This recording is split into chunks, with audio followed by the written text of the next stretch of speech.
Hello there, Ray here, and I'm joined by Cheater Codes as well as Eagle Eye, both members of the ProtoTech server. Hello. Hello and welcome.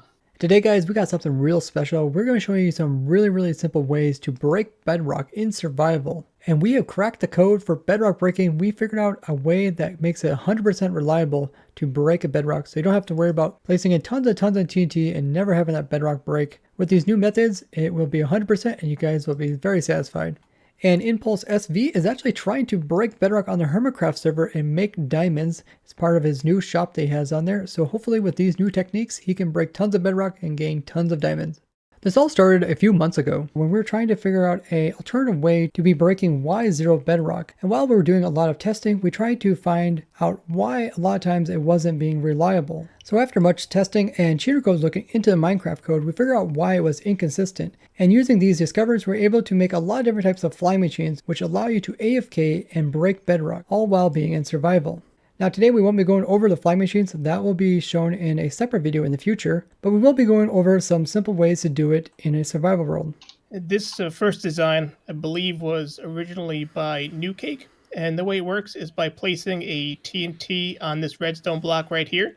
After you compress yourself with the trapdoor, while you're underneath, you put a TNT up against the side of this piston, which will place it on this block. Then you have to spam click with a piston to try and replace this one.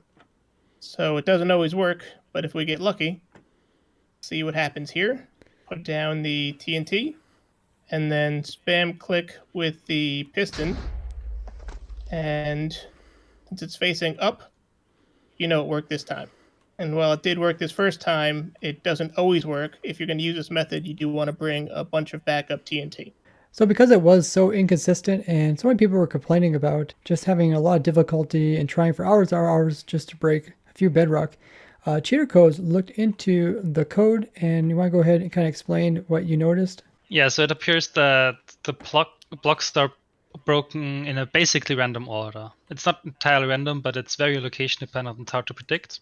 What you want is you want to blow up the power source before you blow up the piston, and there's no way to guarantee that with a single TNT. However, I realized that you could instead just butt power the piston and then put a lot of blocks around it to increase the chance that the piston is updated before it's exploded. And we made a little simple setup for that. So this is a bit more reliable than that, but it's not 100%. Essentially, we got this piston here. It is butted by this lever, which is powering this block. And it's updated and extended. If we would remove that power, it's still butted. We have a bunch of blocks on here which are easy to break for TNT, including this netherrack.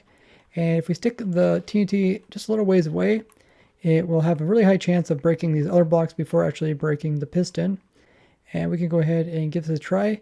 We don't need to be in like a light mode or anything. We can stand up really close to this and just shift click up against this trapdoor here. Okay, it gets ignited. I'm just going to spam click on this trapdoor. When it blows up, the piston is facing downward. That means it actually failed.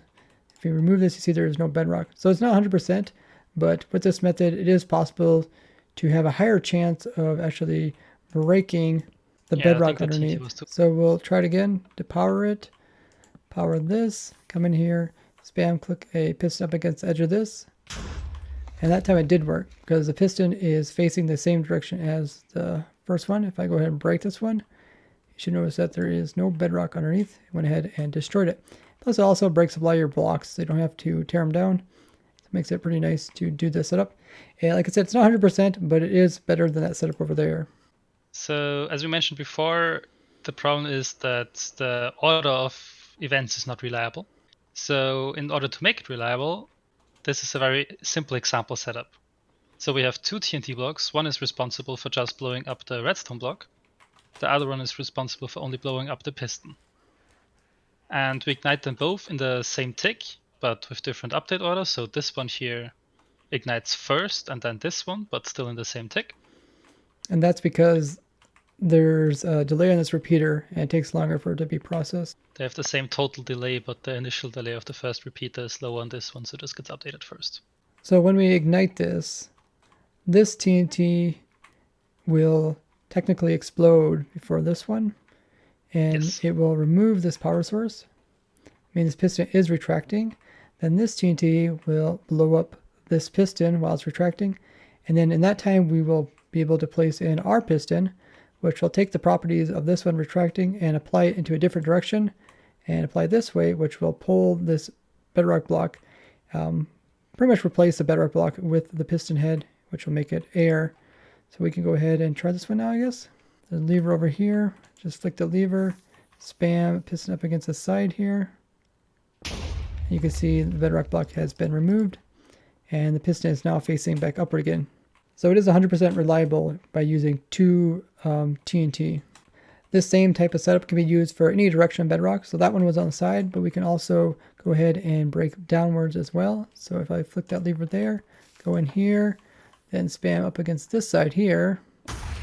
Now, if I remove this, you see the bedrock is broken downwards.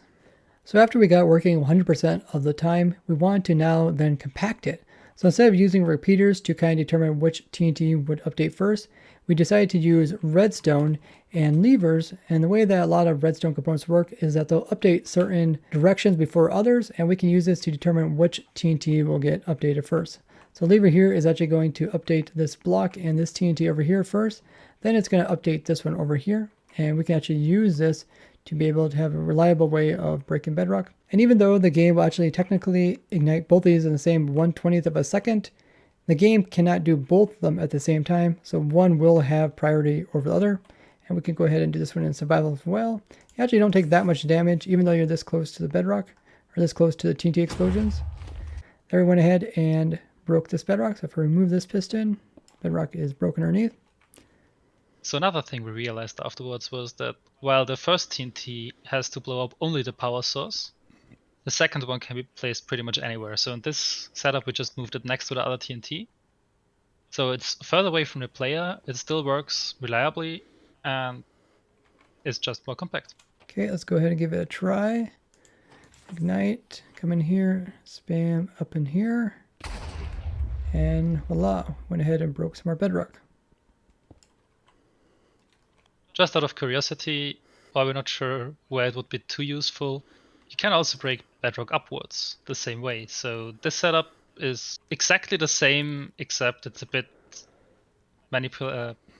changed, so you can turn the piston upwards. So I'll power this and spam a piston along the edge right here. And went ahead and broke the bedrock up above. So you can break bedrock pretty much any direction, even upwards.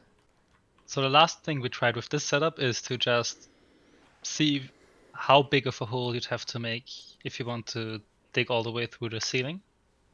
And you can do a 2x4, but you're very close to a TNT and might take quite a bit of damage. But it does work. So I actually got some armor here. By having blast resistant armor, you can pretty much avoid taking almost any damage whatsoever. And we are in hard difficulty. So we can flick this lever, go in here, spam up here where this trapdoor is. And yep, we went ahead and broke the bedrock. So if we remove this, see there's now a hole there. So yeah, you can do this, and by kind of moving this back and forth and rotating it, you're able to make a 2x4 hole all the way down through the bedrock. This contraption here, I believe, was first done by Fallen Breath. It works pretty much the same way that the rest of them do. Have these two blocks in the middle, which divide the TNT so that the power source can be destroyed before the piston. What you're going to do is you're going to compress yourself like this. You'll get your piston ready. And when you flick that lever, you're going to want to slide over a little bit to spam click right under here. And if you're doing this in survival, you take about a heart or two of damage. There you go, guys. Put a hole into the ground. So his technique uses the same concept that we came up with by dividing the TNT so it's 100% reliable, which we've been working on for several months now. So in this final design here, it is quite easy to see what's going on. We have a lever, which is powering this TNT over here, and then the lever is going and powering this block, and then powering this one. One thing we notice is that we don't have to have like obsidian or any block that won't be able to be blown up.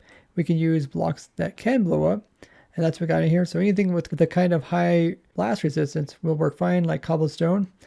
And we got the trapdoor over here. Player can stand here. So we can do this in survival. You just flick that lever there. Go underneath the trapdoor and spam up here and place in that piston. So if we go ahead and remove this, you can see it works. Makes a nice little hole. So it's a very easy and simple to understand setup.